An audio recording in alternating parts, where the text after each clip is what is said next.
Girl,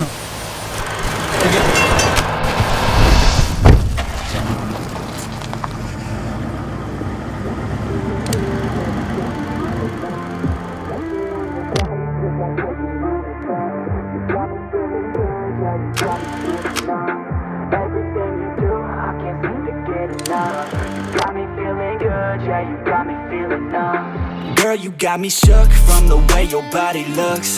Got me riding hooks, got me feeling like a rook. I don't do it by the book, but for you I'll take a look. Don't know what your mama took, sweet and spicy like a cook, yeah. I'll keep it real, let's make a deal. Buy you a meal if you just let me feel. Get out your heels, grab on the wheel. Back to my place at the top of the hill. Don't have regrets, I know what's next. She need a fresh, I'll be back in a sec. Look at them legs, don't make me beg. Back to the room, let me show you my bed. Touching on your body feels like taking on a drug. You got me feeling good, yeah, you got me feeling. Hello and welcome back to Hindsight is 50/50. This is episode number 8. I'm Jay Rod, the host, with my co-host, the ORG, old retired guy. Dad, how you doing? I'm doing good, man. I'm doing really good. A beautiful fall day, Indian summer day, as they used to call them. 75 degrees, breezy. I got the motorcycle out today. Yeah, you were saying you got to go on a ride with Uncle Bud, who you hadn't met up with in a little bit. Uncle Paul. Uncle Paul. Sorry, Uncle Paul. Yeah, Uncle Paul. He's 79. He just turned 79 years old. And he's still riding. And we met up, and we've been doing this now for the last couple years. We've met up a few times each summer, and he only lives 30 miles away or so. But for whatever reason, you don't keep in touch the way you should. And he and I used to do a lot of things together. Done a lot of things on motorcycles together. Well, what's he on right now? What's he riding? Lately he's been riding, and he's had this. I think he's had this bike for 3 or 4 years. I think it's a 2015. It's a 1400 Kawasaki, and it's black. It's got hard bags. It's kind of like the European touring look. It's like a crotch rocket cruiser. Yeah, right? It has the look, from a distance of a Beamer. Those 1400s are nasty. Well, yeah, and Paul, even at 79, this guy is he's a motorcycle savant. He really is. I've seen that guy do things on motorcycles that I wouldn't attempt to do. He's always liked speed. And even today, when we rode down 12 for a long ways, US 12 through the Irish Hills, which is beautiful. Yeah, it's rolling hills with a nice little twist to rolling hills, nice curves, good road, wide lanes, and real wide. And he still likes cornering, and that bike will corner, and I'm on the 1800, and I just let him go.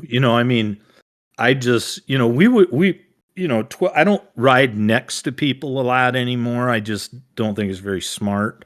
Yeah. And that's my opinion. Lots of people still do it, but he and I ride. That's how we've always ridden. And especially when we're on a road like that, we ride side by side because there's plenty of room. But when I know how he is. So I know he wants to corner. So when I see a curve coming, I let him, get ahead of me and let him do his thing and he'll say, like, if you asked him, he'd say, well, I don't do that. Well, yeah, he does. And so do you happen to know if it's a ZX14? I don't know all their models, but you know what, Jared? I don't either. I want to say it's a 2015, 2016. It might be something newer than that. And he still has an older Goldwing, but I don't think he ever rides it. He told me today, he says, well, I still got some dirt bikes. And I go, what do you have? And he said, I don't know. No, this guy is he's just, I mean, he's always been a really good rider. He still can ride a bike really well, and he's always liked speed and handling, and that's always been. It seemed like his choice over cruising, and yeah, he's just. I remember a lot of bikes that he's had over the years. I bought a bike from him years ago, but it was a little 250 Yamaha Enduro.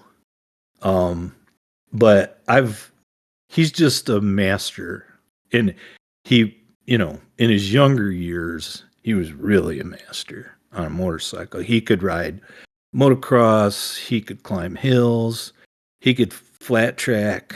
I mean, he's one of those guys that he's always been at home on a bike. And as, we all get older, and I'm obviously much older than you, and he's 12 years older than me. You appreciate days like today. But it honestly, because we did so much of that stuff over the years together, and a lot of funny things happened to us too. And we'd usually get caught in the rain somehow, some way when we were on trips. But, it just kind of brings back a lot of memories. And when we're sitting there riding next to each other, just cruising on a beautiful day, it kind of takes you back in time for a minute. I just think it's wonderful that he's still able to ride. I hope when I'm 79, I mean, I'm that's still impressive. It is. And, yeah, it's just, it kind of, it does. It's a stroll down memory lane in your mind. You just, it feels like old times, a lot like old times, because we used to ride together a lot, and we hunted together and things like that too. So I just sent you 2 pictures in our Discord. Okay. The first one's a ZX14, but the second one is their Touring Concours. Concours. Yeah, Concours. Does it look like the black one in the second picture? Yes. So it's a Kawasaki Concours. Okay. And that actually, the one that I sent you is a 2015. I was just, for our listeners, anyone that didn't know what it was, they'll be able to look it up then. And it's got all the cool gadgets on it. And I'm not sure of the year, but it looks very much like that.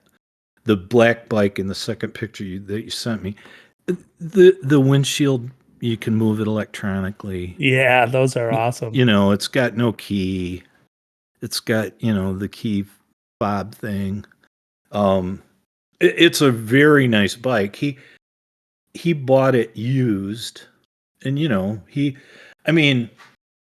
don't know if I told this story. I think I might have in a real early podcast. When he was younger, he would buy like basket case motorcycles and work on them. And we would always joke with him because he would always haggle, but that looks very much like the bike. I think his bike might be a little bit more upright than that one because it's an older model, but that certainly looks like the model. Yeah, so for anybody listening, if you've ever seen, not the Road Kings, but the more BMW Crotch Rocket style police motorcycle, it's in the similar category as that. That's what it reminds me of. It looks, and I refer back to old school, and the way you'd always tell BMWs in the old days was these giant horizontal engine heads.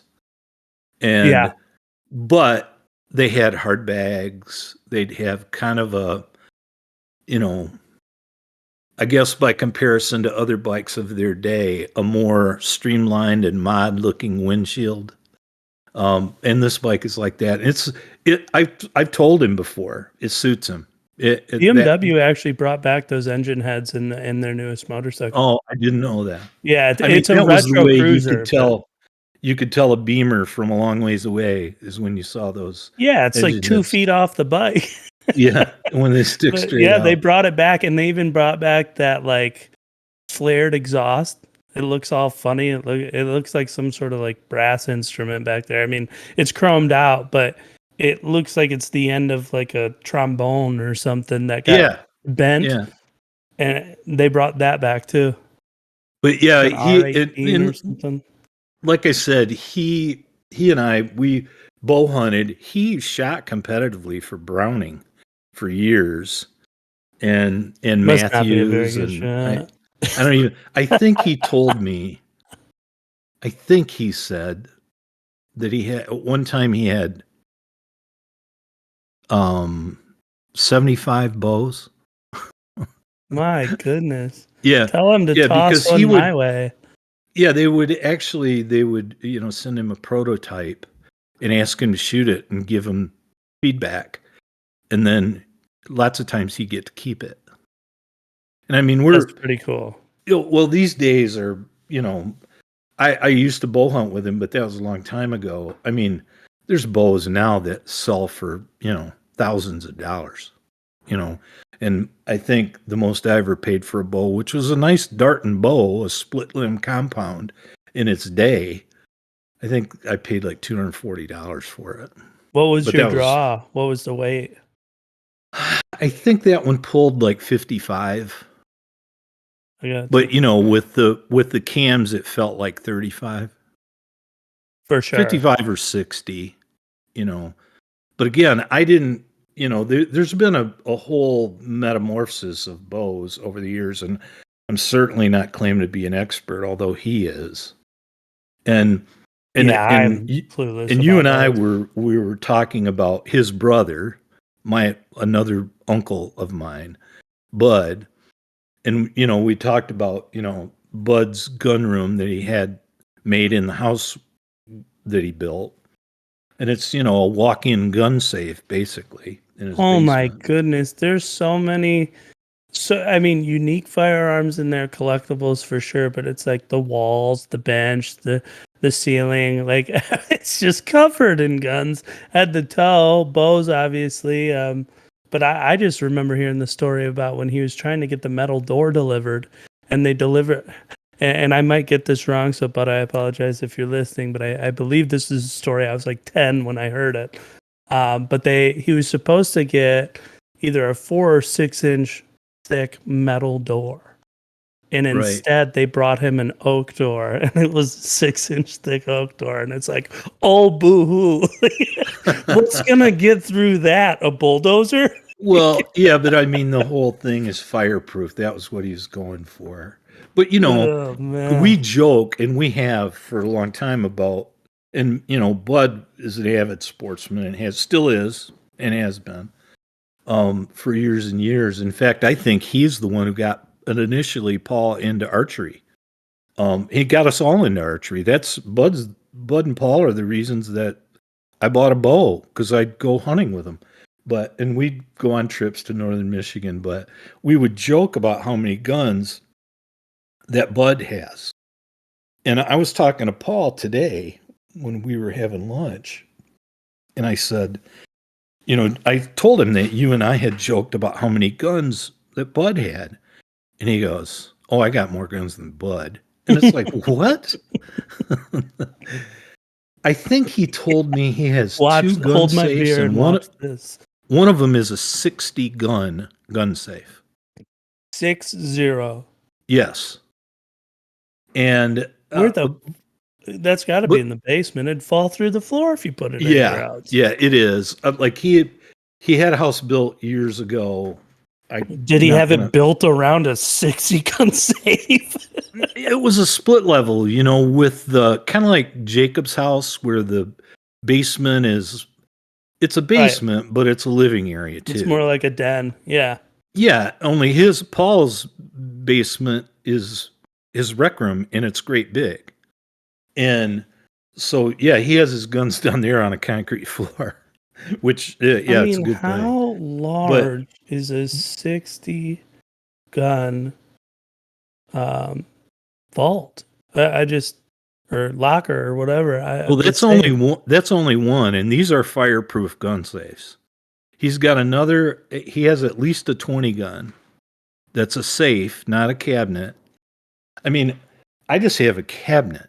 I don't. It's a metal cabinet. It's a storage cabinet. It's not a gun safe. But these are fireproof safes, And he was he was telling me today, like when he retired, he was a tool maker for a big automotive parts company for years and years. And he retired. I think he might have retired a little bit early, but not a lot before he was 62. Well, he's a talented guy. He's always been able to work with his hands. So he went to work because by then he was really into archery. So he went to work for this Schupex sporting goods store in Jackson, Michigan, which is, I don't know. It's for a long time, I think it probably still is the preeminent, sporting goods store for firearms and archery and hunting in specifics, And he went to work for them and he was making bowstrings. I mean, think of that. Like he would make custom bowstrings. That sounds legit. Yeah. But he was a tool maker. He's a talented guy. And so, he ended up, because he was at this store that had all this access to new guns, if a new gun became available because he was an employee, he'd get a great price on it. And it would be like, what's the list on that gun? And it'd be, and I'm throwing out numbers here that aren't true, but as an example, I'm just going to give an example. It'd be like, well, yeah, this is the latest model X so-and-so, and it's the retail's like $950. Well, he's like, what's my price? And they'd say like $600. Yeah. Yeah, because he's employee discount and all that. And all the good work he did for them. So he created a lot of goodwill. And he'd just say, okay, I'll take one. And so he says he has countless guns that he's never fired. And I don't know. You and I mean, we've talked about that. I don't have a collection. I don't even know how many guns I have right now, but it's not more than 20, but Paul. No, but 20 is also quite a bit of guns for most people. We joked about, you and I were talking the other night, and we joked about, does Bud have 200 guns? Right. And we were way high. But I asked Paul, I said, do you have more than 100 guns? He goes, well, I'm sure I do. I haven't counted them. I don't know. I don't know how you could do that. That would drive me insane. I'd be like, what if somebody takes one I would not know for years? Well, yeah. Dude, I asked him about he goes, well, I still got dirt bikes. And I go, well, what do you got? He goes, and he named off one or two, and he goes, and I don't know. You're telling me I should hit up Uncle Bud and see if I can get some discounts on his guns. Well, I don't think so, man. He was, when we went to that funeral service, I talked with him, and we were joking about his dad and my grandfather.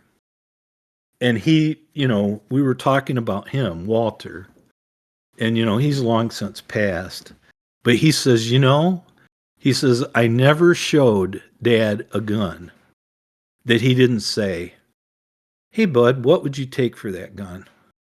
And I can't, and obviously Bud wasn't going to sell them all, but my grandpa did that with me too. And he'd have a gun that he knew I had my eye on. And this only happened once or twice, but this is just how he was. And then he knew I had a gun that maybe I didn't shoot a lot, or a gun that I had when I was a kid that I'd kind of outgrown. And he's like, well, Dale, I've been looking for a good 410. You got a good 410? And he knew I had.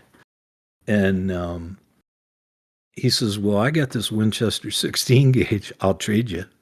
And it's like, okay. Yeah, deal. But yeah, he brought that up about Grandpa, and he says, I never showed him a gun that he didn't say, what do you got to have for that gun? He always was interested, at least showed interest in buying. Obviously, he didn't buy them all, but I actually have a revolver, that Smith & Wesson with the white handles, or white grips. The pearl? Yep. Yeah. Is it a 357? No, it's a 38 with a 4-inch barrel, and it's a Smith. And that was my grandfather's gun, and he gave that to my dad. And then when my dad passed, he gave that to me. So I still have, and I still have that 16 gauge that I traded that 410 for. But talking about all these guns, you know, I think we mentioned in the last podcast my friend Woody, and I said I was going to follow up with him about, you know, because he had asked if we would discuss firearms at all on the podcast. And, you know, obviously I know for a lot of people that's a hot button topic, and I'm not shy about, you know, I don't need to carry a flag and state my opinion, but I think people know. I think you should, and then tell everybody. Me admitting that I have firearms and handguns, that I think that kind of says how I feel about it. But my friend Woody Colton has, you know, I know he has handguns, and I asked him specifically, I said, well, what, you know, specific questions did you have? And he said to me, I sent you that question. He said, the advisability, or let me see, I'll look up this text real quick. He was asking specifically about when you carry, advisability or not of carrying around in the chamber. You know, obviously when you carry, and he has a CPL like you, well, you know, number one, I don't have semi-automatic guns, and I like the look of a revolver. I like the feel of a revolver. For some reason, I want to save my brass. I don't know that there's less moving parts, but I think there's less opportunity for a gun to jam if it's a revolver. So I've always been, you know, kind of, revolvers were kind of my thing, and I've never owned a semi. Or I owned one briefly that my sister had, and I ended up selling it back to her, a 380, and it was just really small for my hand. But because I know you're familiar, how do you feel about his question? The advisability or not of carrying one in the chamber when you carry? Because I don't have a CPL either. I don't carry my pistols. No, you can still open carry without a CPL. I do, but only like the last time when I would hunt, I would open carry. But I haven't open carried in years, but you have semi-automatics and you have more than one. And so I guess I would defer to you on your opinion about his question. Well, first, I'll address the revolver. That one, there's nothing wrong with the revolver. I mean, yeah, you might only have 5 or 6 shots, but again, you're responsible for each one of those rounds. So if you're so inaccurate that 5 or 6 doesn't get it done, you're in a shitty spot anyways. Right. Because you don't know what you hit.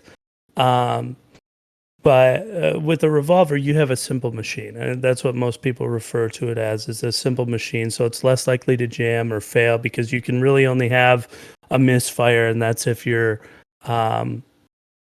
cylinder over rotates or under rotates, and you can't actually strike with the firing pin and hit the primer, then you would not discharge a round. But again, that's usually something that happens over years of a gun that just sits on its side or went through some sort of damage. But for the most part, they're very simple machines. They're super reliable. And unless you pull the hammer back, they're double action, which creates so much poundage in your trigger finger that there's not an accidental discharge. A lot of times they're up to 10 pounds to pull the trigger just to have the hammer go back and then strike. The only issue I personally have with a revolver would be carrying one. If I were to carry it a lot, it would have to have a bobbed hammer where it's smoothed out and flush with the rest of the pistol. Because if you're trying to draw a revolver, whether it's out of your pocket or from under your t-shirt, that hammer can get stuck and get you jammed up pretty good underneath your clothes or in your pocket. That's the only issue, but they make lots of bobbed hammers now. Revolvers with bobbed hammers, so that carrying them is even more simple and you don't have to worry about that getting stuck anywhere. The only drawback of that is that you could not cock the hammer and make it single action. But again, this isn't a Western movie. You're not looking to intimidate someone. When it comes to carrying in the chamber, I really do believe that's of personal preference. The biggest thing I'd say is it's what you're comfortable with. So if you're not comfortable with one in the chamber, I would rather like Melissa, my wife. She is not comfortable carrying with one in the chamber, but I would rather her carry the gun than not carry it because I demanded she carry it with one in the chamber. So to me, it's whatever you're comfortable with. If you are comfortable, I think it's always better to carry it with one in the chamber, and that's simply because in most instances where you're in a scuffle or in a situation and there is a threat, and they're not going to be super far away. Most of them happen, I think they say, within like 21 feet. And someone typically can cover, like a grown man can cover that 21 feet most of the time before someone can draw their pistol and pull the trigger to fire the first round. So, and that was something that I went to a very well-informed shooting class to get my CPL, and that was one thing they did, and they actually had us test it out. So what they did was they took one of the better shooters in class, and they had the pistol down by their waist, but in front of them, and you stood next to them, put your hand on their shoulder, and then when you let go of their shoulder, you took off sprinting, and when they fired the first round, when you could hear it, that's when you stopped running, and like someone like Jacob or I was covering over 35 feet. So, I mean, if you don't have one in the chamber, the opportunity to get it out, rack a chamber into the round, again, not loose gripping it because you're nervous, not turning it sideways and jamming around. Again, we're talking about a semi-automatic. If you're left-handed like me and you were holding the ejection port to the ground, the round could fall out. If you're right-handed, the round could fall upwards and miss seat. You could almost have like the look of a stovepipe, if you know what that is. But in any circumstance, if you are comfortable, you are more protected by having one in the chamber, in my opinion. But again, if you're not comfortable, you have to do what makes you comfortable because you do not want to be more panicked in a stressful situation. So although I am someone who carries with one in the chamber, it would depend on my firearm. If I have a revolver, there's always one in the cylinder. I'm not worried. If I have my regular semi-automatics, I'm not worried at all. But if I were to have one with a decocker, I understand how the machine works. It just makes me uncomfortable. And so if I had a pistol with a decocker, I probably would not carry with one in the chamber. That's just me. Okay. First off, I appreciate your opinion. Sorry, it's so long-winded. No. All I was going to say is, thus, the old man prefers a revolver. Yeah. And those are all the reasons. Well, they're not all the reasons. Those are some of the reasons why I do. Again, I just like the look and the feel of a revolver, but also those mechanical things, which I have seen happen, and they have happened to me. And I've been with people that it happened to when they were even at the range or just practice shooting. And so yeah, all those things you said make total sense to me. And I hope, that's an opinion. And I think that's all that Colton asked us for. And I just thought yours in regard to that specific question was, well, number one, you know a lot more about firearms than I do, and I'll openly admit that. But number two, I don't have semi-automatics, so if I were to carry, yeah, I would probably not carry one in the chamber. But I see your reasons why it is wise. Or in your case, like you choose to do that. Revolver gets rid of that problem too. And that might be something someone has to do, There's a lot of people that go out and they buy a pretty gun or a cool gun, And if it's not just for recreation, it was kind of a waste because a lot of them are, quite frankly, a pain in the ass to carry, depending on their dimensions and the holsters that you can get for them. But like for me, for example, I have a Glock 17. I have an extended mag. I have a insane amount of ZevTech parts on it. It's got a green crystal laser on it with a flashlight that can also be a strobe light to disorient. It is, I mean, decked out as can be. It actually even has a muzzle brake on it. Or I'm sorry, a compensator on it. That gun is fun at the range, and again, I could use it for home defense at the house. My carry gun is much smaller, shoots the same round, but it's almost half the size when you consider all the goodies that are on the Glock. I have an M&P Shield that's a Talo exclusive, so it's got tritium night sights on it so that I could see the iron sights in any lighting, indoors or outdoors. It does not have an extended mag because this is meant to be a concealed carry. But one thing it does have, which again, this is something that I think people who carry, they got to find what works for them by shooting. It has a ported slide and a ported barrel. And so when I shoot, the flame that comes out the end of the barrel actually breathes up like fire upwards. And it can make my vision like slightly spotty because like a flash happened in front of my eyes. However, it's not enough to disorient or stop me from seeing clearly. And having that port there, although it makes the gun very loud, it's not as comfortable to shoot, all these things, because that fire's breathing upwards, it pushes the nose of the gun back down. So recoil is 10 times more manageable than it would be on a normal firearm that size. So if I were in a stressful situation, I'm not worrying about my ears or my eyes. I'm responsible for those rounds downrange. So I want to make sure I am absolutely as accurate as possible. And that's what my carry gun is designed to be. So for a lot of people, going out, feeling the weight of the pistol, knowing the poundage of the trigger. Do you have a safety that's built into the trigger? Or do you have a separate safety? Can you reach all those controls? Those are all going to affect whether you carry one in the chamber or not. I mean, there's a simple fact of buying guns, especially in America, is that, anybody who wants something can get something. And I think motorcycles are the same way. And you see people who get something that's maybe too big for them, right? Guns are the same way. So you might have someone get a full-size Glock and want to carry it, and that's all well and good, but they might have real small hands, and they can't even reach the slide release. Or maybe they get a SIG and they can't reach the thumb safety. Well, that's going to change whether you carry with one in the chamber or not.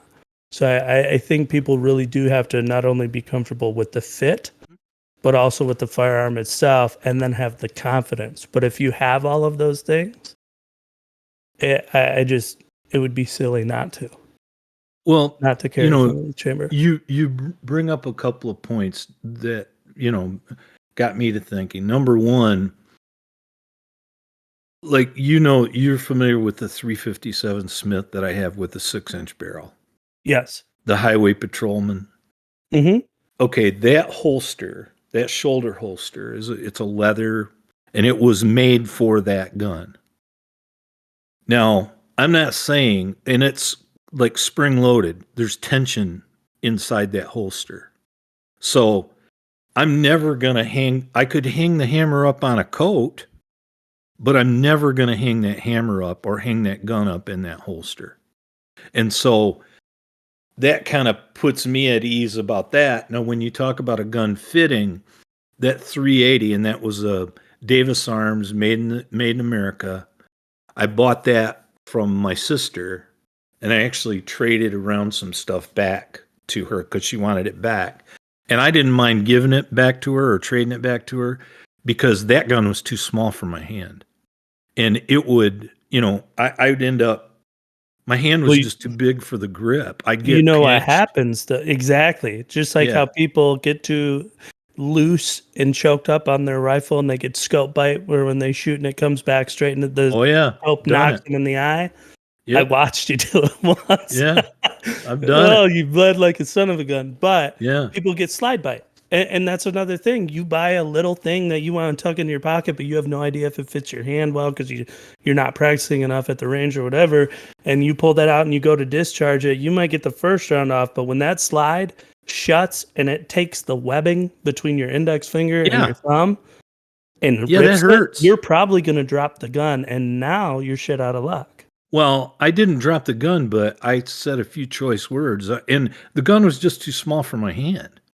And when you're talking about, trying to advance one into the chamber, I have had that 22. I think it's a Marlin, and it's a semi-automatic 22 rifle. I can't tell you how many times I have jammed trying to get the first one into the chamber. That, the shell gets cocked sideways.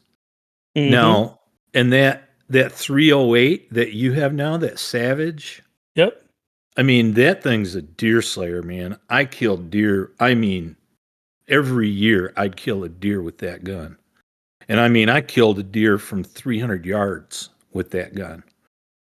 And the first year that I got a deer, and that's a lever action. And the first year that I got a deer, I shot this buck, and we called it a moose because its antlers were kind of webbed. And it was a nice buck. It was a 6-point, but its antlers were like webbed together, like like it was like they call it. Well, one guy called it a moose up there. The other guy called it a mutant. Yeah, but it was a nice buck, and it was like a 6-point, but its antlers were webbed. Well, I cleaned that deer, and my truck wasn't very far away. And I drove my truck right down to where I dragged that deer to and cleaned it. I put that deer in the back of my pickup, took the truck back and parked it, came back and sat down, and a bigger buck walked through 15 minutes later. And I tried to rack one in the chamber, jammed, and that buck walked away from me. Did you not clear the lever front? What the hell happened?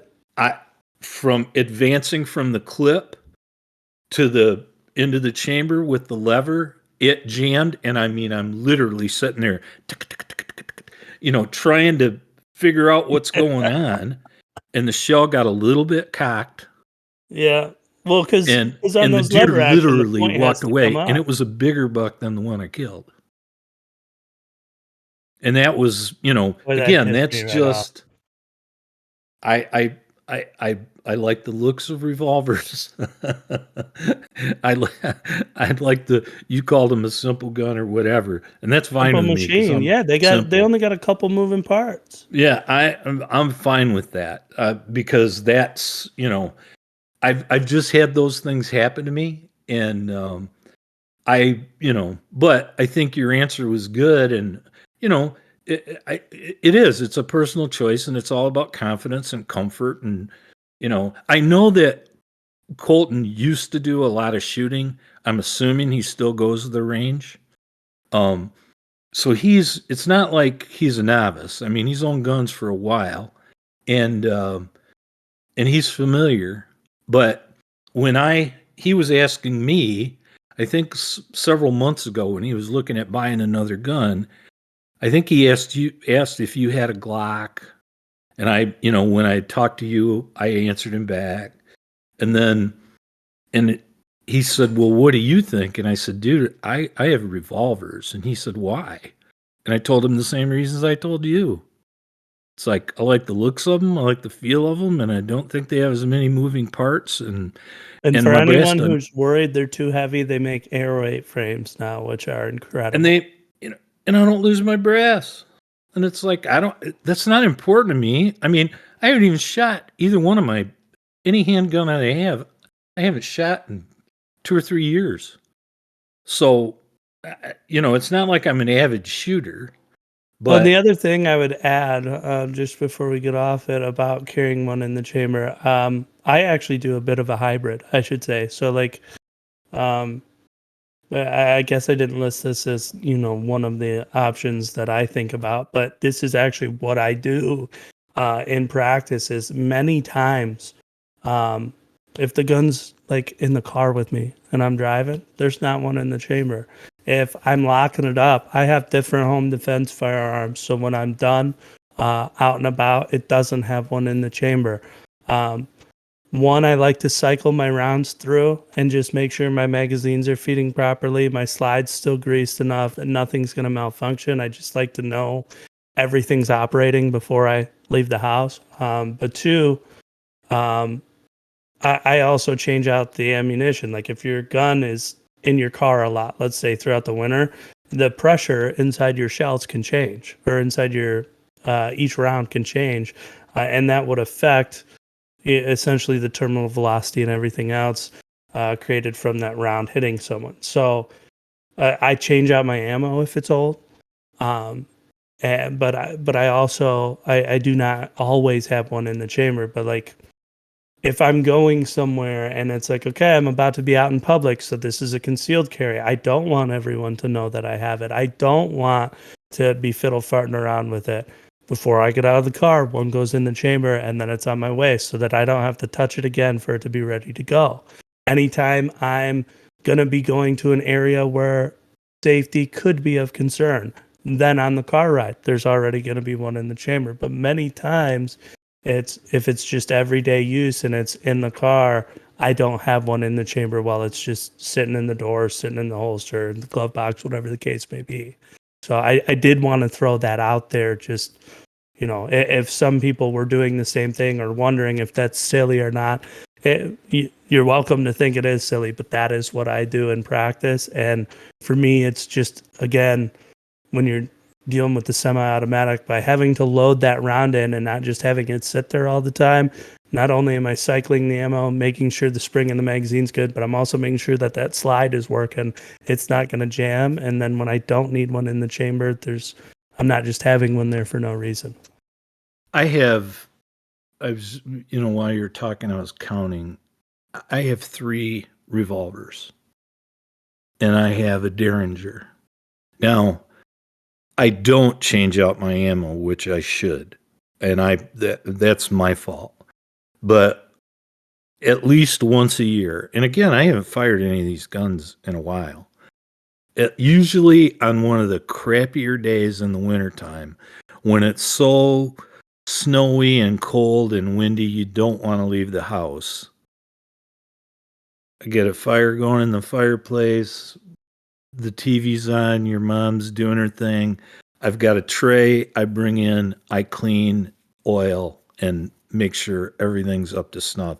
I should change out my ammo, good, and I don't necessarily do that. But yeah, even what you're doing is better than most people. We joke, and I take the same time to, sharpen the knives that I use the most. That and there. I don't have like Bowie knives or anything, but I have black blades, and I have one that sits in my remote stand that's in a case. Well, I use that knife for everything. I use it for opening envelopes or, whatever. And it just, I use it all the time. And it's a knife that my dad got me for Christmas years and years ago. And then I have a knife that I keep in the truck console just for like when I go to the recycle and I break down cardboard boxes and things like that. Plus, my dad always said, and I, it's always good to carry a knife or have a knife somewhere where you can get to it, because guess what? You find a reason to have it. And always. So I'll do that same thing. And I've got the Leatherman tool like everybody, and I've got one on the motorcycle, and I've got a Swiss Army knife on the other motorcycle, and I always keep that Leatherman tool. There's one in the truck console. And I can't tell you how many times I've used that. But on that blowy, crappy, wintry day, when you don't even want to go outside and do anything, I'll gather up those 3 or 4 knives that I use for practical purposes, and then my revolvers, and then I'll take another day and I'll clean I'll go through all my shotguns and and the rifles that I have, just to make sure that there's a fresh coat of oil on them, if nothing else. I want to, even if I don't shoot them, I want to make sure that they're not, pitting or rusting or anything on my watch, right? Because I just want to make sure that's the way I was taught. They, my grandpa always said that. He'd say, well, if you don't have a case, just get a cloth, a soft cloth. He always said cheesecloth, lightly soaked in oil.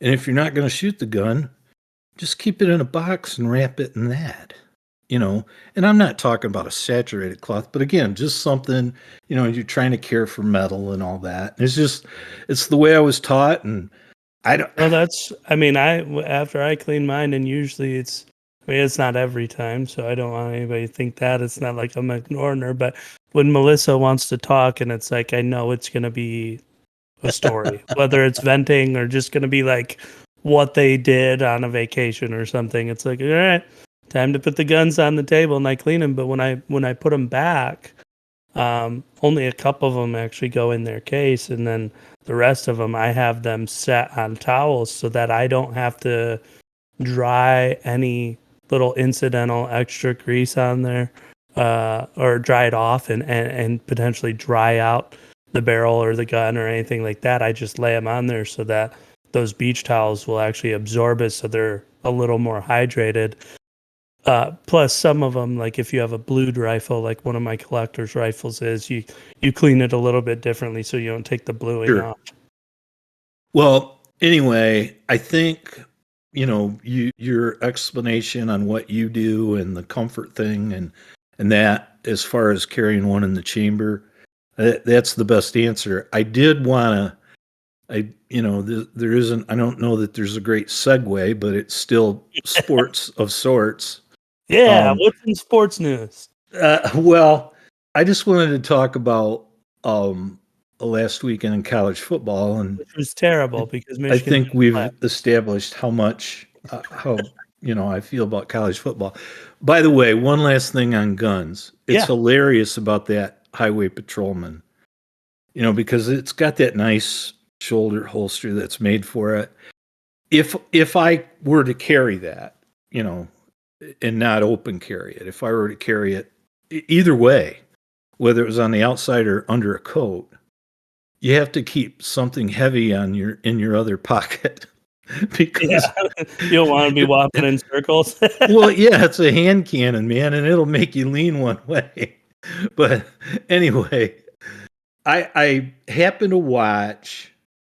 I watched a bunch of college football over the weekend, and one thing, and we talked about it in show prep just a little bit. I watched Penn State after being humiliated by Michigan, and they were, and we talked about that. They go home at Happy Valley and they played Minnesota, Minnesota is a good team. I mean, they have underplayed this year. They are a very good team. Yeah, and they have a good coach, I think. I don't care for him personally, and I really don't like James Franklin. But they had a whiteout. Penn State. They had a whiteout on Saturday night at Penn State. And I tell you, that just to me was a spectacle. And now Minnesota was without their quarterback. He was he is concussed, I think. But anyway, he didn't dress. And it seems like his name's Tanner Morgan. And he's had good games, and he's, there's good Tanner and bad Tanner. But I think Minnesota's a good team, and they had a very good defense going into that game. Now, Michigan State is hot and cold. They thrashed Michigan State. I mean, they pounded them. I want to say it was 34-0. Minnesota. But in this game against Penn State, which this whiteout thing is just, it's a spectacle. It really is cool to see. And I'm no great fan of Penn State. Their atmosphere is cool, though. It really is. Old bleachers, all the stands are just filled with. I mean, I don't know. Was it 80,000? I don't know how many people. It was over 100,000. They were selling standing room. I heard them say once 120. I don't think it's that, because if they did, it was standing room. But their stadium was overflowing, packed, and everybody dressed in white, and most of them waving a white flag or pom-pom or something. Like their own version of the terrible towel. Yeah, it was really cool. I mean, and again, I'm no great lover of Penn State, and I haven't been, but that was really cool. And that was and they pounded Minnesota. Like I said, they were without their starting quarterback, which hurt them a lot.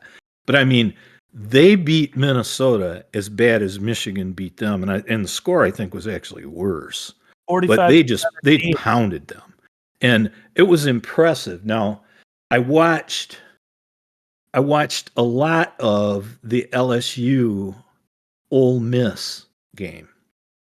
And you and I talked a little bit about Ole Miss too. I think Lane Kiffin they're respectable with him. And again, lots of coaches have arrogant personalities, and he's no different than many of them, including Jim Harbaugh at Michigan. But I think he's a good football mind. And he clearly knows how to build an offense. Well, LSU has this transfer from Arizona State, and I say his name is Jalen Daniels, I believe. And he's kind of lanky. He really reminds me of J.J. McCarthy. He's lanky. He might be a little bit taller and a little bit thinner. I don't have their stats in front of me. But he started. I'm sorry? Does he have the wheels that McCarthy has? I think so. I really do. He started at Arizona State when he was a true freshman. And he played 2 years there. And I think he saw the handwriting on the wall that Herm Edwards was going to be let go. And he did get fired this year. But before the season, he transferred to LSU. And in they lost to Florida State. They missed an extra point, and they lost to Florida State early. But this kid has gotten better and better every week. And you can just tell he looks like a guy now with the tools that we've talked about J.J. McCarthy having, the wheels and all that. And he's got a good arm too. But he's really figuring out when to run, when not to run, when to throw it away. And as I've said, Brian Kelly is like many football coaches. A lot of them appear to be egomaniacs. And I think they kind of have to be. I think it's almost a prerequisite a lot of the time. And, he had great success at Notre Dame. But I remember when that guy won national championships at Grand Valley. And then all of a sudden, and that was D2, all of a sudden he went to Central and he won there. And then he went to Cincinnati. And he won there. And then he went to Notre Dame. And he, went to the national championship game at least once and was in the playoff, I believe, more than once. And so it was surprising when he jumped to LSU. But that team, LSU, you and I have talked about this many times. Like a lot of schools in the SEC, they always have athletes. They always do. Defensively especially. Lots of times at LSU, it seemed over the years that their missing piece was a quarterback. Well, enter Joe Burrow. You fixed that, they won a national title. Now, they had lots of other talent on that team. Yeah, they did. They did. I mean, Justin Jefferson, he's a hell of a Chase, the linebacker for Tampa Bay, Devin, whatever his name is. White. I'm not thinking of it right now, but he's very good. It's Devin White, right? Devin White. There you go. And again, that's just to name a few. I mean, that team always has talent.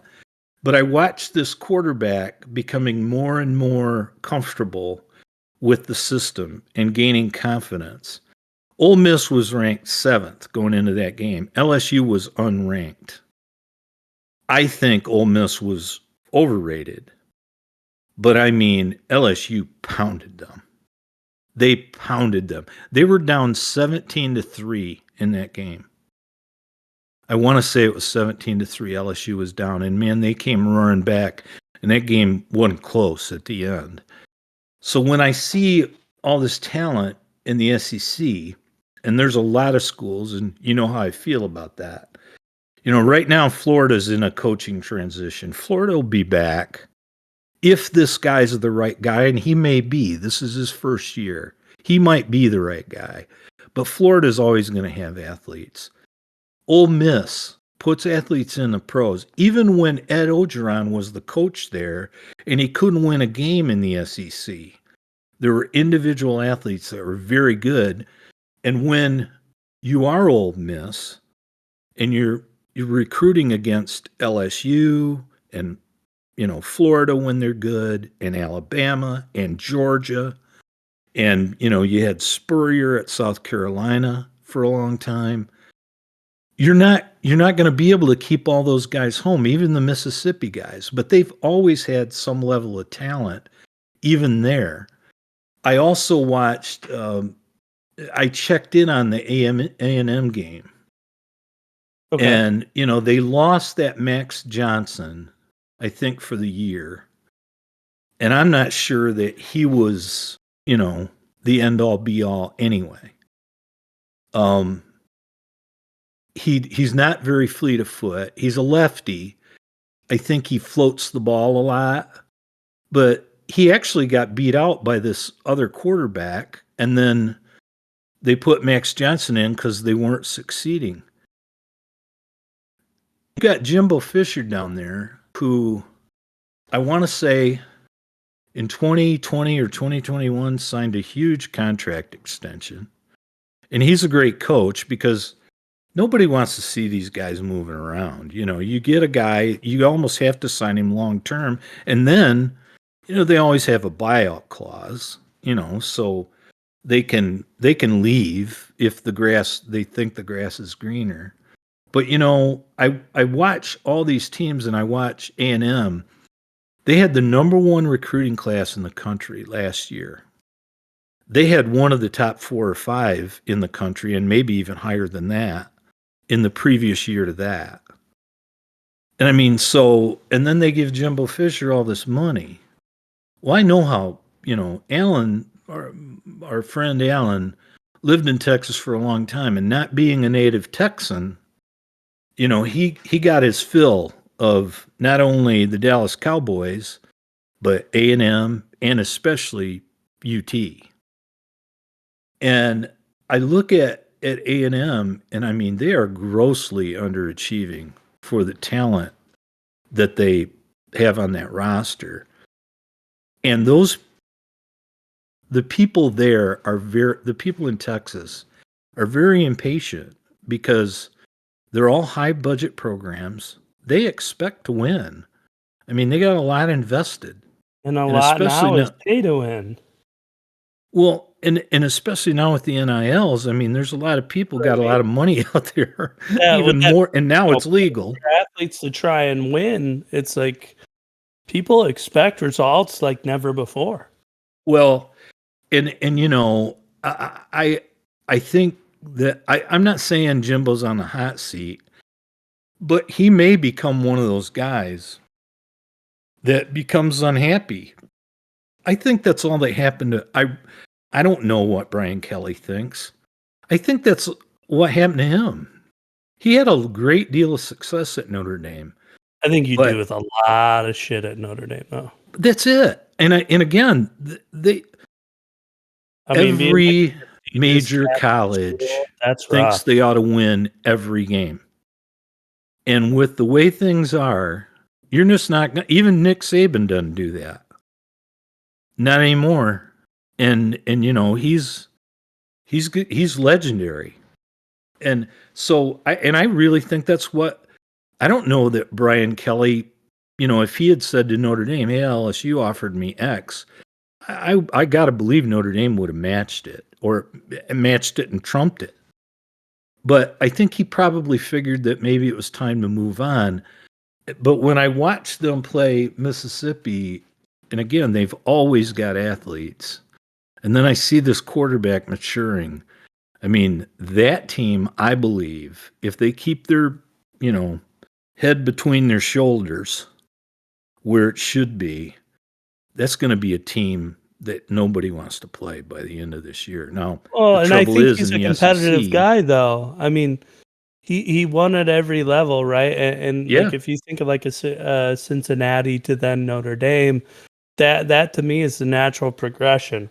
Like you kind of talk about D2, then a place like Central, then a place like Cincinnati. It's like, okay, you're coming up, you're coming up, you're coming up. Then you get to Notre Dame and you go, all right, with this college football playoff shit going on, this independent garbage doesn't fucking work.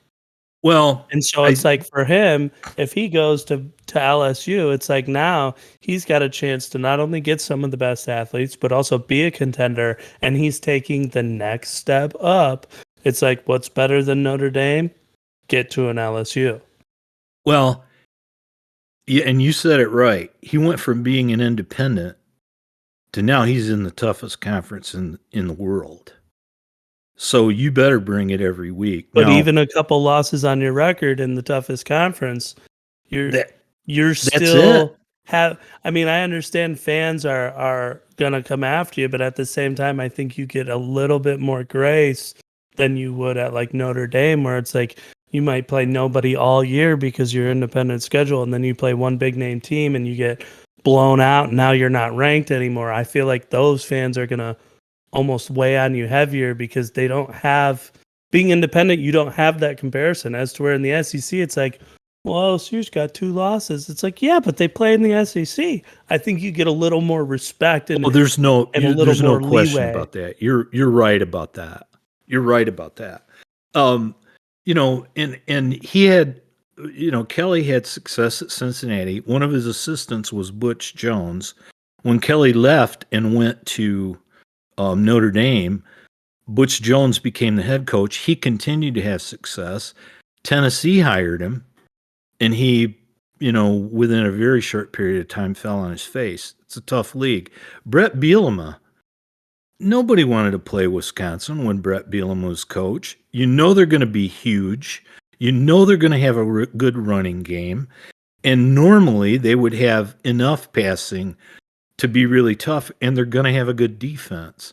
Well, he went to Arkansas in the SEC. I'm not sure how many SEC games he won in 3 years, 2 or 3 years. It wasn't many, if any. And, you know, now he's moved back to Illinois. They're ranked again. And Michigan's got to play them before Ohio State. And Brett Bielema couldn't do it. You know, it was almost, it seemed like a cultural mismatch, like Rich Rod was at Michigan. I thought Rich Rod was a good coach. I really did. But it didn't fit here. And when it seemed like when Bielema went to Arkansas, it didn't fit. Well, Illinois has been down for a while. Now all of a sudden, you know, Chicago's got pretty good players.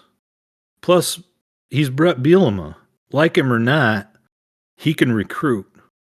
That's it. I mean, if you can recruit, you can get the guys that fell off that are hella athletes from inner city. Big time. But like, for some reason or another, there was some misstep or some stumble, and it's like, you might have to be strict with them, but you give them that second chance, and you might have some of the better athletes in the country that just weren't on anyone's radar because of what it could be, a record, it could be grades, it could have been anything. Sure. And you know, Champaign-Urbana is not New York City, and it's not Chicago.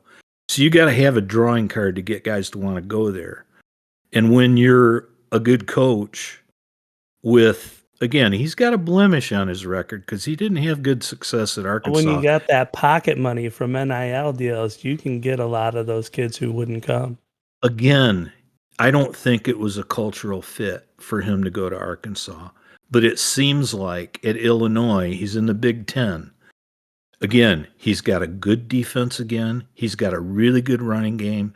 And he's got a quarterback who's a veteran quarterback, this DeVito guy. And he's playing at a pretty high level.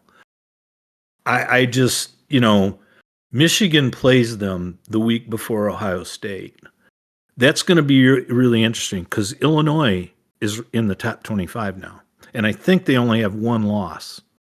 And I want to say that was against Syracuse. And it was I think it was against Syracuse, and I think it was at the Orange Dome, the Carrier Dome, or whatever it is. It was at their home dome stadium, which is a really tough place to play. But, this, we started talking about the SEC, and then we talked about Texas a little bit. I watched UT, Texas, do what Texas does.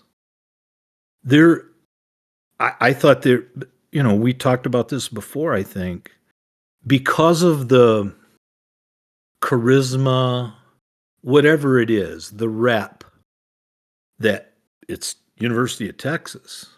It seems like even when they're not good, they're overranked. Well, we watch them, and Oklahoma State, I think, is a good team. The teams in the Big 12, in my opinion, don't play great defense. But Oklahoma State, like last year, they won with their defense.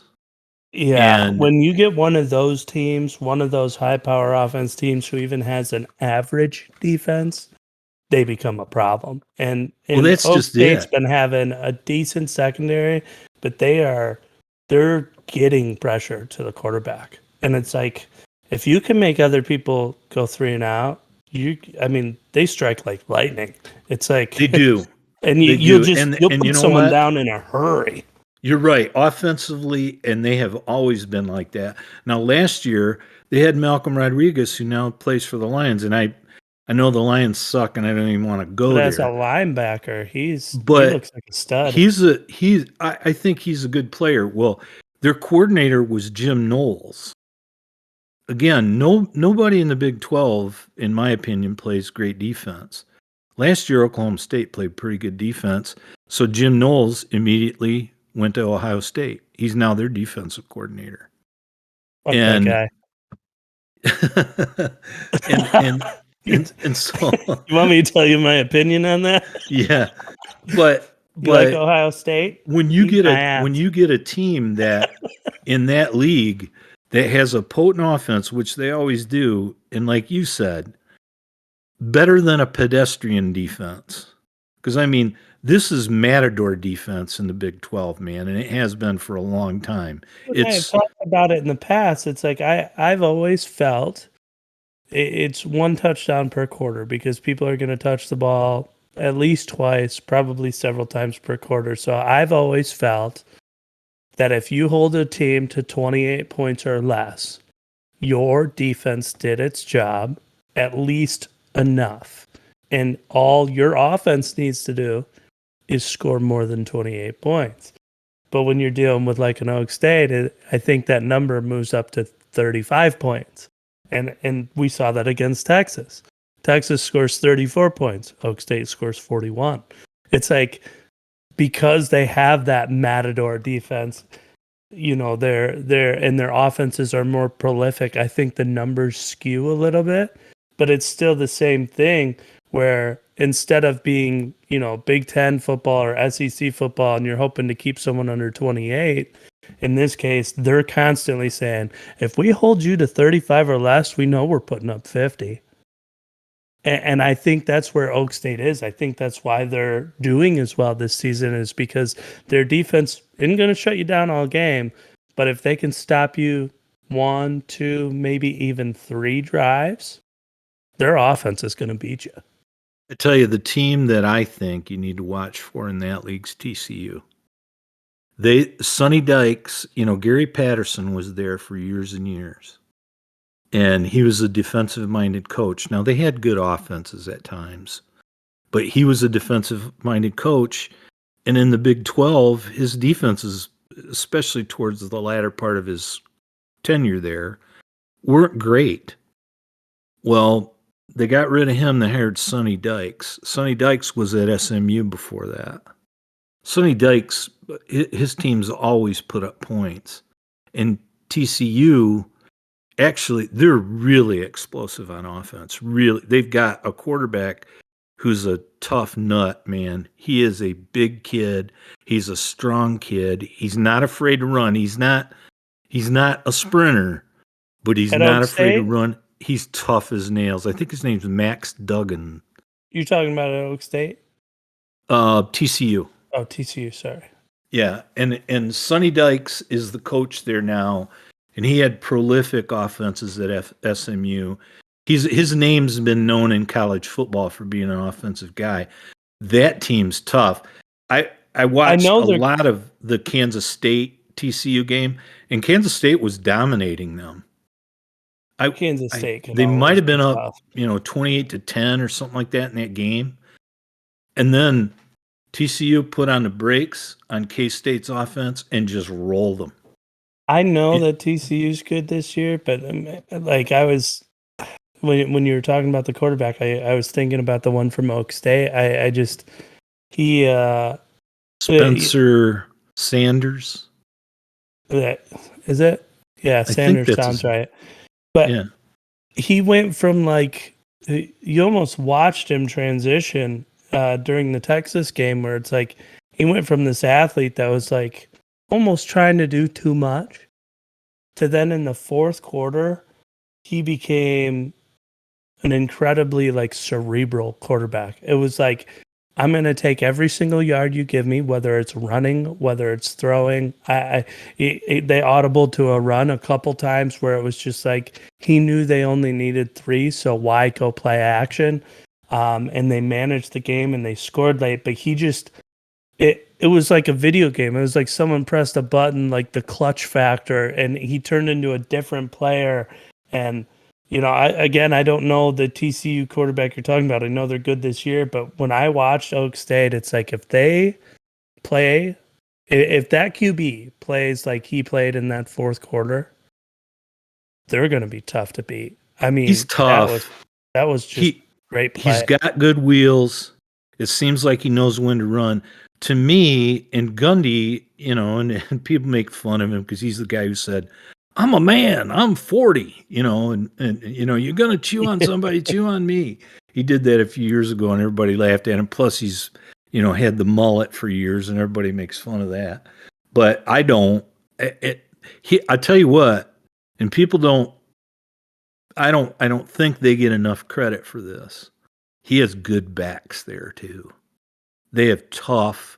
They're usually kind of, they're kind of undersized, but man, those guys run hard. They're either undersized or oversized. They don't have any. That's fair. Prototype. They either have someone who is just a fucking hammer, or it's like this dude's got so much wiggle. I fell down in the stands watching. I mean, it's they have good backs. Hands. They had a guy last year, and I'm not going to remember his name. I think he went undrafted. He made the Steelers as an undrafted free agent, and he plays. I mean, he doesn't start, but he's a situational guy. And it's like they have a lot of backs like that. They have backs that are real. They run real tough. They run real hard. And it's almost like they know they're going to throw so much, they better run as hard as they can. Yeah, you get every ounce of their energy for sure. They're like, I might not see it again. Yeah. You may not get called on again till the next quarter. But yeah, they're impressive. I can't remember this week. I want to say TCU plays Oak State. Is that what it is? I can look it up. I think it is. That game will be, at the least, Big 12 games are entertaining because generally there's a lot of points. In Texas's case, there's usually a fair amount of points and a fair amount of turnovers. But TCU playing West Virginia this week. Oh, okay. So they'll walk over them. Who does Oak State play? Let me take a look. Yeah, because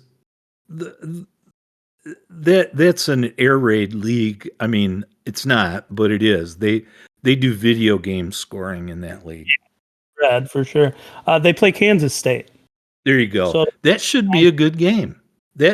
Kansas State is actually pretty good. They got a good defense. They've got that tiny little back who's tough as nails. He's like 5'5", but he's a jet. Interested.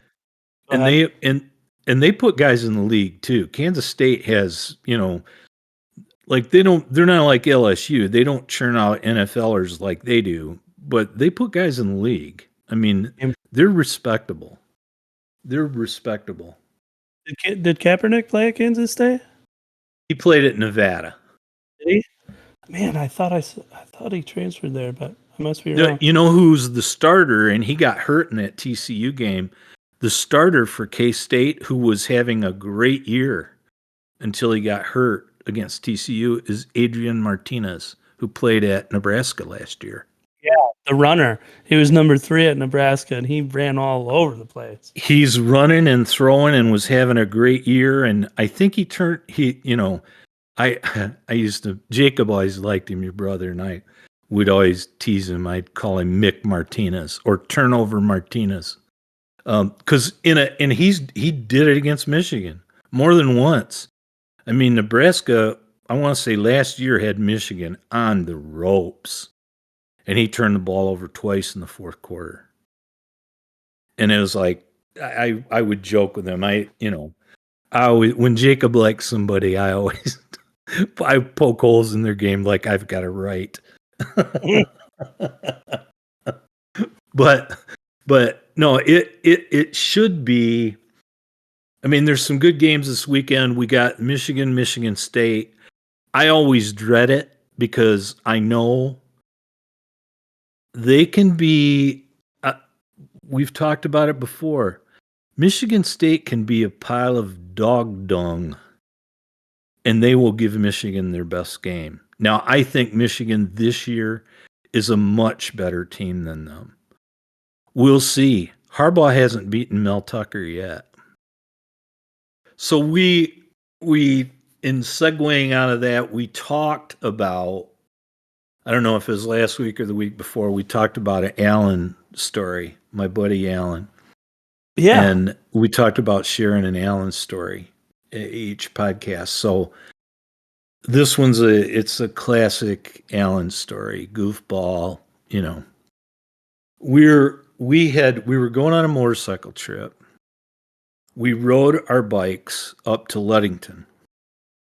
Now these were in the days when we're both young, way younger, in our early 30s at the latest.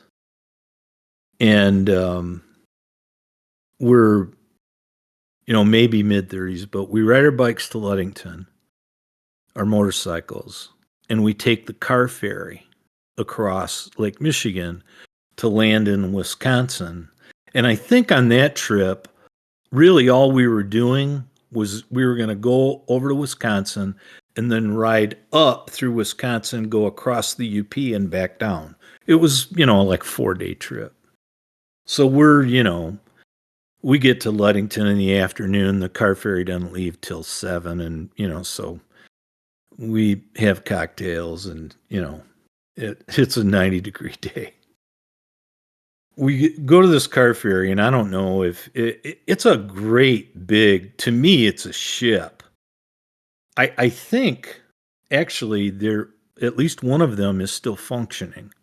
And it's 70 some miles across Lake Michigan. Well, in that, and they take people over, like you drive your vehicle, and like when you drive a motorcycle, they park you in a special area. You have to bring tie downs to tie it down.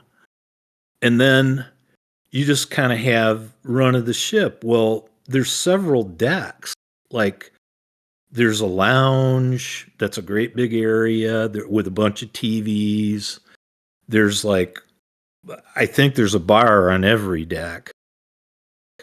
And then, and then there's, all of these places that are like the restrooms.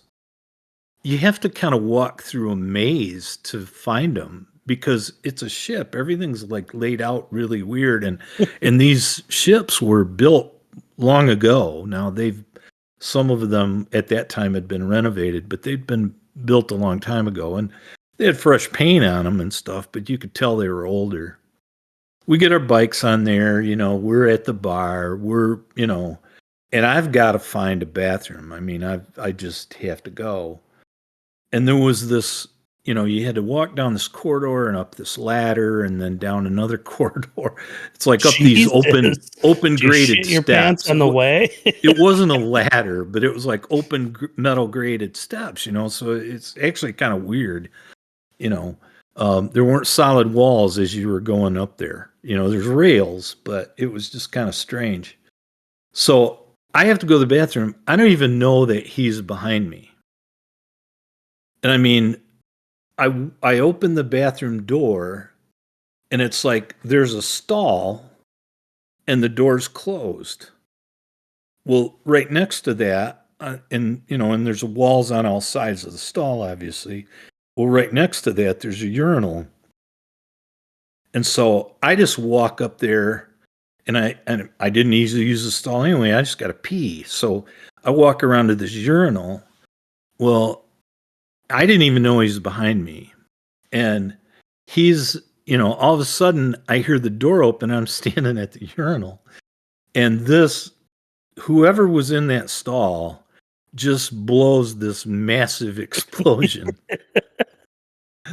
And no regret. and as right as Alan's opening the door, and he goes, "Jesus Christ, you're gonna peel the paint off the walls." And then and he keeps walking, and then he sees me standing at the urinal. Yeah.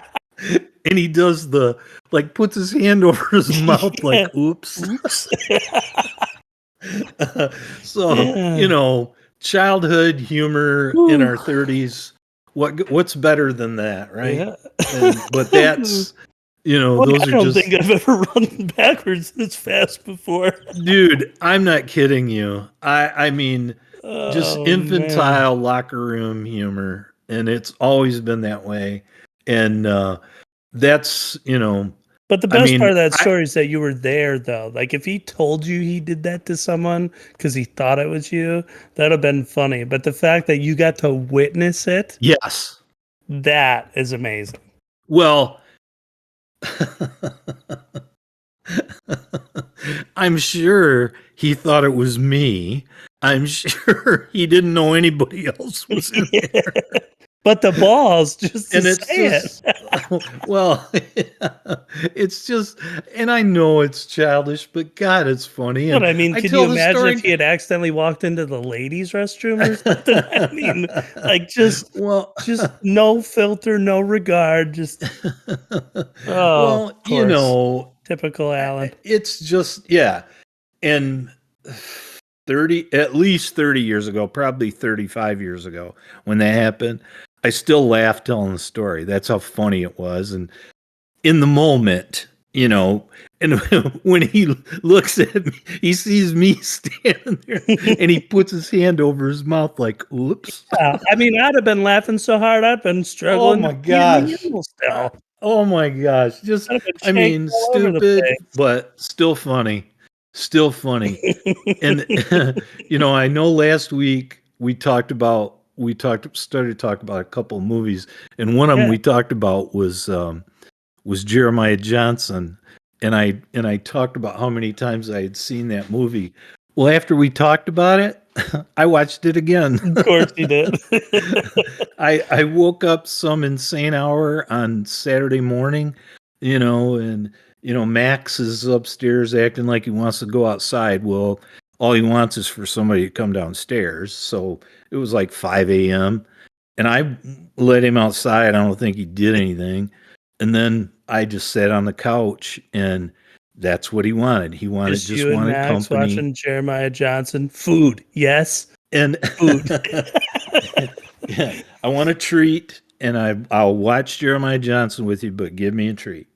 And I'll even act like I got to go outside. And that's what happened. So that. I ended up watching it again from beginning to end. And I don't know if there's like something wrong with me because there is. Well, yeah, there has to be. There has to be. I mean, I honestly, Jared, I do not know how many times I've seen that movie. I would bet that I've seen it at least 100 times.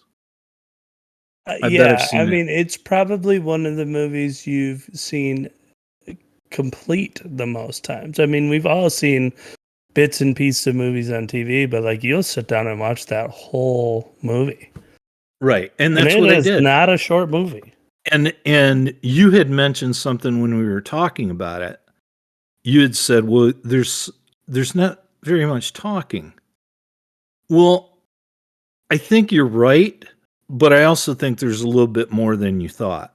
But there isn't a lot of talking. There's a lot of great exchanges. It's just not like it's before the American language became so muddy to where we have 8 words to describe the exact same thing, and you can turn what should be a 2-word comment into a full paragraph. So it's like, I mean, it's what I was just saying to you. Like, he can't talk to this woman and he can't talk to this boy.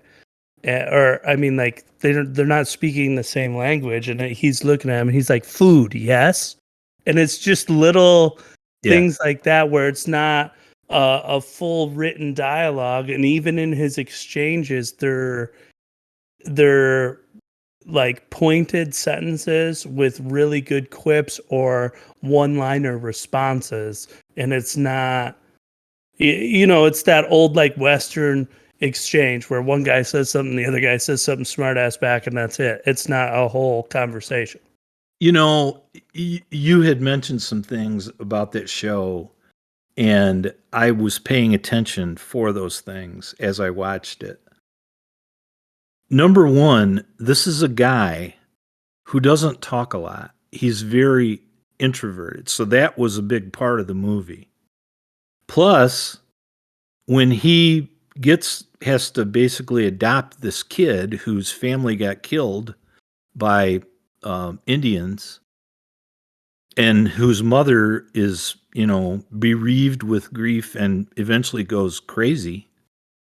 And she basically shoves this kid on him, and, he shows up, he's just riding through, and he helps her bury her family. And then this little boy was left unharmed. That kid did not speak in the whole movie, but Robert Redford was his character. Like, he had been in the military, he had been in the army, and this was a time, I think shortly before the Spanish-American War, I think. And at one point in time, and again, this is a guy who doesn't talk much. Now, and he communicates non-verbally with Indians because he doesn't speak their language for a large part of the movie. So there's no dialogue there unless it's through someone who can interpret. But he encounters these cavalry officers that are going to rescue this family.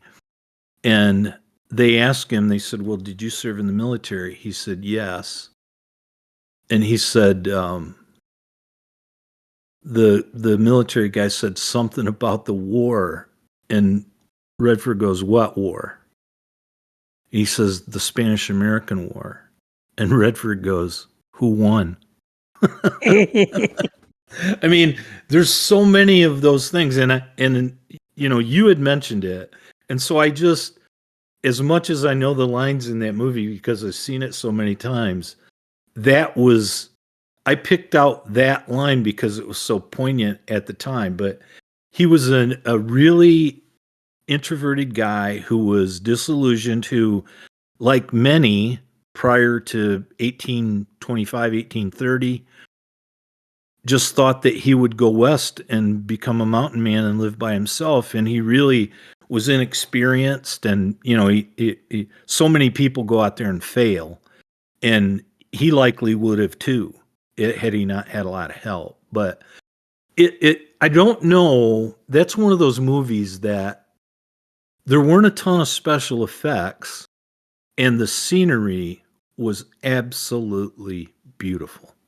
I mean, a lot of that movie, I know Redford has always loved Utah, and I know a lot of that movie was filmed in Utah, but absolutely breathtaking. So although you could enhance it with the technology of today, and that movie was in the 70s, early 70s, I know it would be clearer, and the screen you're watching it on everything would be more poignant. I don't know how you could, that the clarity would help, could enhance it, but that movie has the story between him and the natives, and that part is not only like very genuine and I think unique in this. It brings a unique element to that movie where how he trespasses on the burial grounds, and then they send their warriors one by one, and he ends up killing each of the warriors one by one until finally, just like you said, the nonverbal communication, you just see the natives up on like a mountain ridge, and he's down in a little valley, and he sees them, and they just kind of like look and nod their head, and I think put their hand up, and he does the same, and then it's just over, and it's almost like, all right, it's been enough, like, because it had been years that they were attacking him, and so the fact that he didn't go try and burn the village down, or they didn't send the whole tribe to scalp him or whatever, it has a really unique aspect of kind of an exchange of respect. Yes, and I thought that was cool. But also with the technology of today, one of the marks that I think would be missed is with how old the microphones were when they made that movie. The distortion when he yells, like when he goes "boy" real loud. That's fair. It's like that break in the microphone creates the same break in a man's voice when he's yelling outside. And I don't think you would capture the same essence. So a lot of their dialogue, when you have those moments in those confrontation, it feels like you're there and someone's actually yelling, not someone turned up a volume knob. That's a good point. Now, the next time that I watch it, which won't be tomorrow, but I will watch it again, I'm sure. But you're right. I'm sure you're right about that. I'm sure you're right. One of the most interesting parts of that movie to me is that the first Indian that he encounters, I mean, he's up there. He doesn't know what he's doing. He's trying to trap in an area that he finds out has been trapped out. And he's like starving and freezing. And he checks one of his traps and there's nothing in it. And he sees a fish in this shallow little creek. And he is floundering around that creek, and there's a foot of snow on the ground, and you can tell it's colder than hell. And I mean, he's got claws wrapped around his hands, pieces of cloth, not gloves. And you can just tell he's freezing his butt off. And I mean, he's chasing this fish, and, one time he even grabs it, and it flies out of his hands. And, and in the meantime, he's gone about 30 or 40 feet away from his rifle. Well, he looks back, and there's this majestic Indian on this horse with a whole string full of fish. And the Indian just looks at him. And he looks at his rifle that's so far away from him, and he looks back at the Indian, and there's no verbal exchange. I mean, they don't even speak the same language. Well, he encounters that Indian a little bit later as he's met a guy who's lived in the mountains for a while and actually knows that guy who's a Crow chief. And they ride up to him and his friend, this old guy named Will Gear. His real name is Will Gear. He was Bear Claw Chrislap in the movie. And the Indian starts speaking in his language, and Will Gear understands it. And he goes, "You two know each other?" And Redford says, "I seen him once." And the Indian says something else. Will Gear goes, "He says you fish poorly."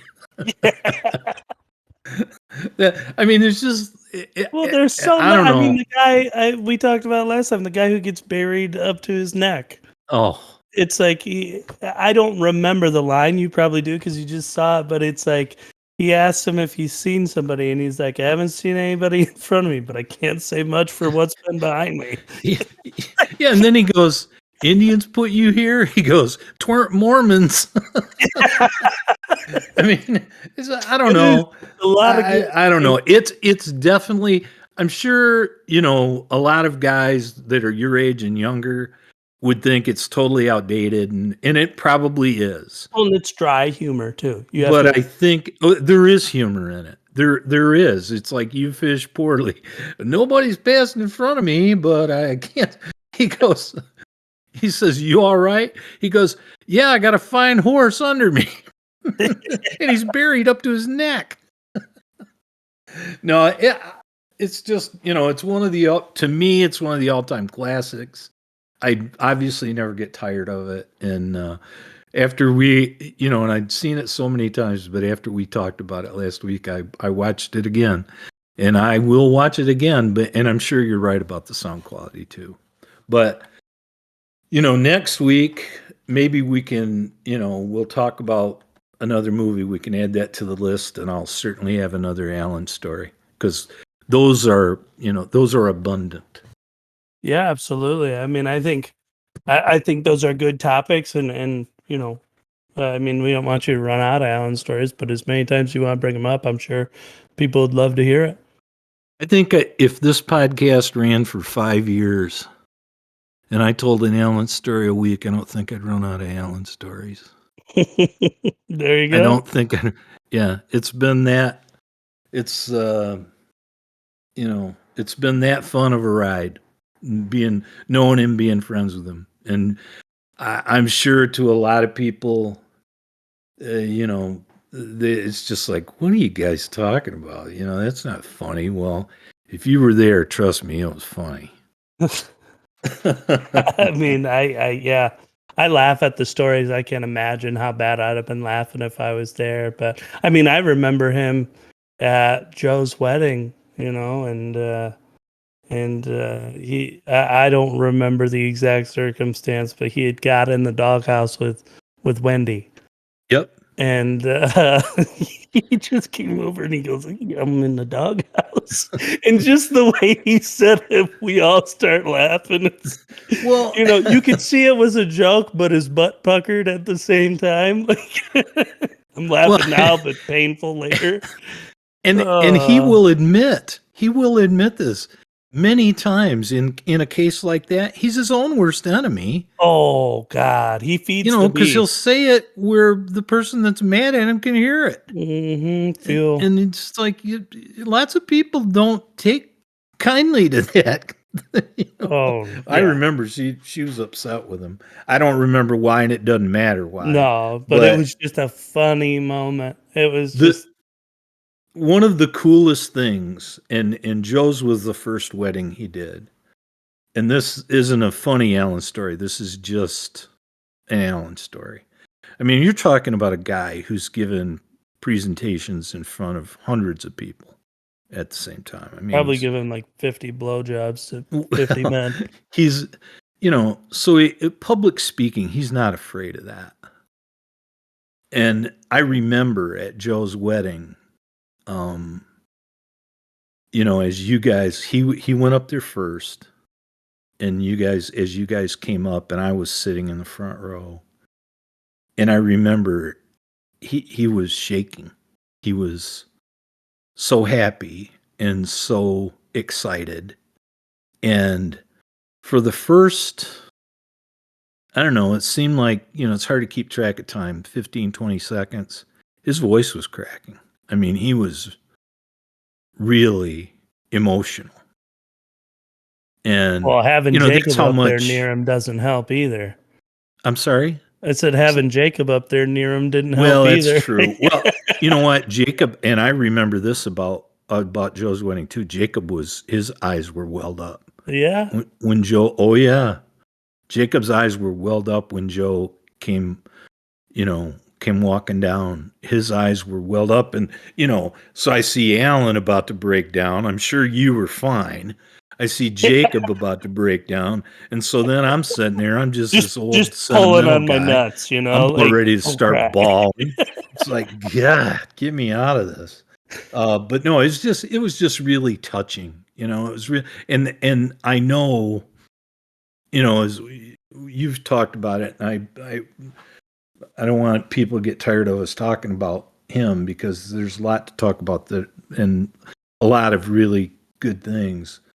But I know how much he means to you guys, and I know how much you guys mean to him too. And that's that I'm really it makes me feel good. I'm really happy that it's that way. But I could tell. And by the time, because you got of the three of you guys, you got married last. By the time he got to you, he was in a groove, man. He knew what he was doing. Yeah. Well, so, and our shit, I mean, obviously we got to watch the other weddings, but like for Melissa and I, it's like we're both no drama people. I mean, every now and then she can conjure up some, but not compared to a lot of females I've known. She's pretty low maintenance. But not only are we low maintenance people, but then our wedding, because we did the the like exhausting stretch you see in movies where it's like always a bridesmaid, never a bride. It's like we had 13 weddings in like 2 years. And so we just kept going and going. And then it was finally time for us to get married. And it's like, we had seen all the fuck ups. We had seen all the problems. And so ours went off without a hitch because it's like, anywhere there could be a hiccup, we just cut it out. It was like, we're done. We're doing this. And we didn't have, I mean, I don't know if you guys noticed anything, but we didn't have a single hiccup with the stuff we were doing. No, the one thing that I'm curious about, and I know we've used up our time. We've been going for 2 hours, and I get concerned about these being too long. I mean, I want people to like us. I want them to subscribe. I want them to like us, and I don't want them to be too long. And you and I could get talking and go on for a long, long time. And that's, I think, if anybody's listened to more than one of these, they know that. And I know you don't mind talking, and I don't mind talking either. But I had one question about that. I had people that I worked with that, commented on, like on yours and on others, on Joe's and Jacob's too, about what a good job he did. It's like and I know you guys thought he did great, and I thought he did great. I was just curious because of like Melissa's not just her immediate family, but even her extended family, relatives, and friends, who don't know him, who can't appreciate him the way that we can. Did you get any feedback from anybody that? Yeah, so they can't appreciate him like we can because he's not their family. But I mean, just like how you talked about how you and I've talked about before, and how it was important for him to be a part of our weddings for all of us boys. Alan is a part of our lives. So I mean, even when it comes to the in-laws, they've heard the stories. Like, okay, he's like a close uncle in the way that we talk about him. I mean, it's like if something comes up and we start laughing at family dinner at the in-laws, I might remember a moment that you and Alan shared with me where you were telling me a story that was relatable, and I will share that story with them. So people actually knew the humor side of Alan, and it had even made it to some of her extended family, but definitely Melissa's immediate family. On top of that, they just thought it was cool that like you're wrapping everything up in this nice little family bow. Like Alan's a special part to us. He got ordained, so everything was official, and it just made it that much more sentimental. So had we had a family that really wanted one of us to get married in a church and none of us did, I could see where maybe having someone who's not a pastor marry you be a problem. But because none of us even had that issue, I think everybody was ecstatic about Alan, performing the service. But I heard that's good. So that's good. And I just, because I know, because like he would ask me like before each of you got married, he's like, okay, give me some material, give me some inside stuff that maybe not everybody knows. And so with all three of you, I talked about, little things, and he, at every one of your weddings, he brought up at least one of those. Pizza dance, baby. Pizza dance at our wedding with Melissa. You call it walk like an Egyptian? Yeah. Yeah, he brought up that story about how the night I met her, that's how she was dancing. I must have been I know he brought up the I story about the attractive. toothpaste and the Oreos too. Yeah, that bitch. Yeah, she's always messing with me. He did. So for those of you who don't know the inside story, my wife likes to prank me, and when I'm lucky, it backfires on her. And her three most notorious pranks were: the first one, she took a tube of Orajel and put a whole bunch on my toothbrush, and then used her finger to smear it into the bristles so I couldn't see it. And then when I brushed my brushed my teeth, my entire mouth was numb. So that was fun. Then the next time, she took apart Oreos because she knows my weakness for sweets is Oreos. And she took the cream out and put toothpaste in there. Best part was I smelled it and I was like, what is this? And I just licked the cream. And I'm like, that's fucking nasty. And I threw it away. And she ended up eating Oreos with toothpaste in them later on because she forgot which ones. Yeah. Oh, okay. Well, she had mixed them in, and then she didn't know where she put them, so she ended up for the next couple days getting random toothpaste Oreos. The sink sprayer. The last one is the sink sprayer, and that's probably my favorite. Is she's always pranking me, and it's like I'd like to think of myself as a fairly observant person. And so when I go to wash my hands in the kitchen sink, I realize that her hair tie is on the sprayer and it's wrapped around. Now, she had tried to tape it once before and taping came off. So there's a little bit knowing that this was going to happen at some point, but I didn't think she'd be silly enough to do it within the same week or two. But she put her hair tie around the sprayer. And so before I turned the water on, I saw that. And I'm like, what an asshole. So all I do is I see that if I were to have turned the water on, the water would have shot over my shoulder. And so I adjust the sprayer so it would have hit me right in the chest. And then I leave it there for the rest of the day. We have dinner. She goes to do the dishes, turns the sink on, boom, sprays herself, just soaks. And it's like, that's what you get. No, I mean, and I just think it's cool that she thinks of shit like that. I do. I love her sense of humor. I always have. I mean, whether she tries to scare me all the time, and she's just waiting for when I do it back. Whether it's you or now one of your boys, she gets to giggling, and it makes me laugh. It just listening to her laugh. Her genuine laugh is so good. Yes. And the fact that she's one of those people that if she can't shut it down, it's not even a question. She's going to be herself if she can't shut it down. Yeah. And then she's like, "Oh, I just peed," and she starts laughing even harder.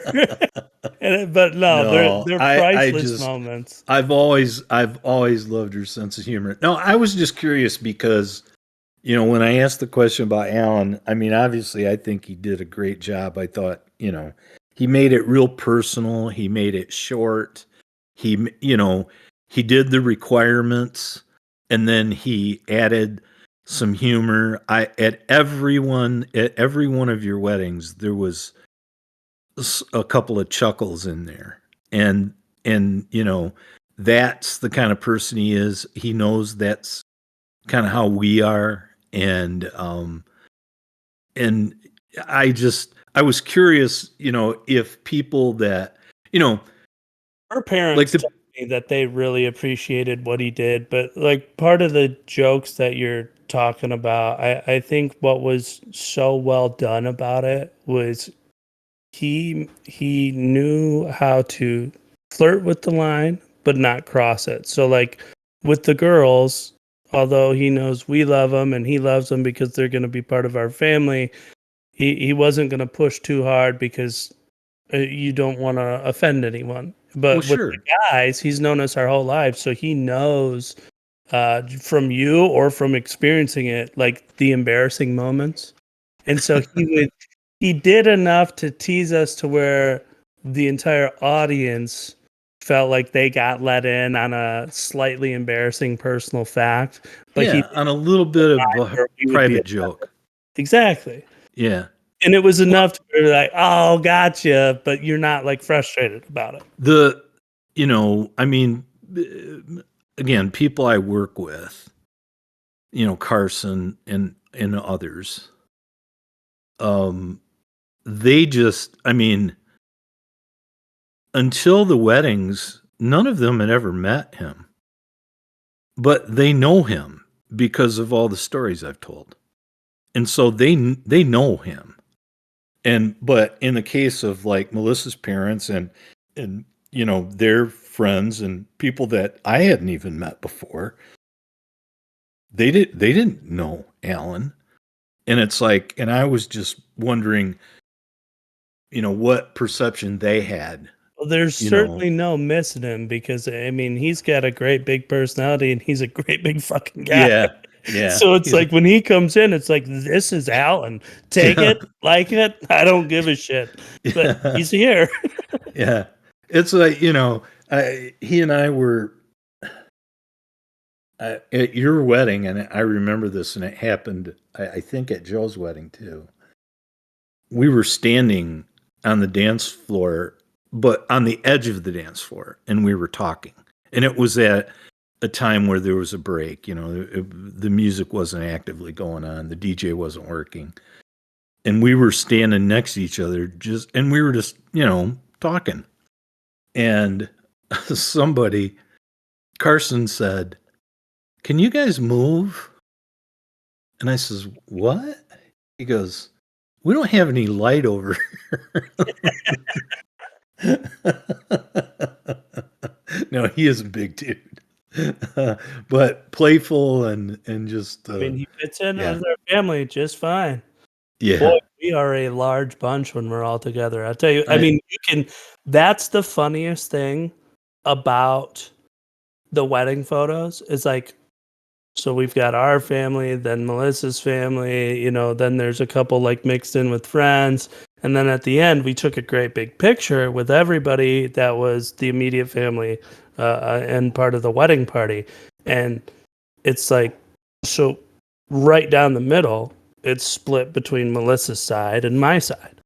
Yep. And it's like, we're just great big motherfuckers. It's like on one side and then just like average. Like the photo looks like it's going to tip over because there's too much ink on one side. I mean, because I mean, what? We're averaging. I know, the Jacob's a little bit lighter and Joe's a little bit shorter, but we're averaging 6 foot plus and probably close to 300 pounds. 260, all of that, maybe 270 average. Yeah. And so, I mean, we're not little boys, and then you put us in a suit where our shoulders look boxy, and it's right. And then you have us turn like 3/4 sideways to each other. Yeah. Like the camera tilts to one side. Yeah, it's like squeezed together. Oh, we can't. We're already touching. Sorry. Yeah, those pictures are good though. It is it was a good thing. I remember specifically Melissa's parents came up and talked to me, and they thought it was way cool what Alan did, and they thought it was very well done. And I think part of that is because Alan's personality, like he's such a lovable character. Even the girls knew him through the stories, and I think they had all met him actually before then. So, they had like that personal gratification where like he meant something to them as well. And by the girls, I mean our wives, the women. Oh yeah. I was curious about the perspective from somebody who it really, and I mean, I'm sure they heard the stories, like, you know, my work friends had heard the stories, but he's a lovable. Well, no, the thing of at shit. the end of the ceremony though, like when you're, you know, kissing your bride and you're getting married, the one thing I noticed that I feel like probably was a huge, you know, point boost or favor boost or whatever to the audience was like, because Alan knew us, the smile, the happiness was genuine. It wasn't just someone standing up there performing another thing. Like, you could see the emotion on his face. You could feel it. Even, and I'm not saying he was shaky or anything like that, but you could just, it was a big moment for him too. And I think that played to the people sitting, the audience, if you want to call them that. I think that played to them very well. Well, yeah, you when those feelings are real, you can't hide them, and you don't, and you can't mistake them. You know, it's pretty blatant.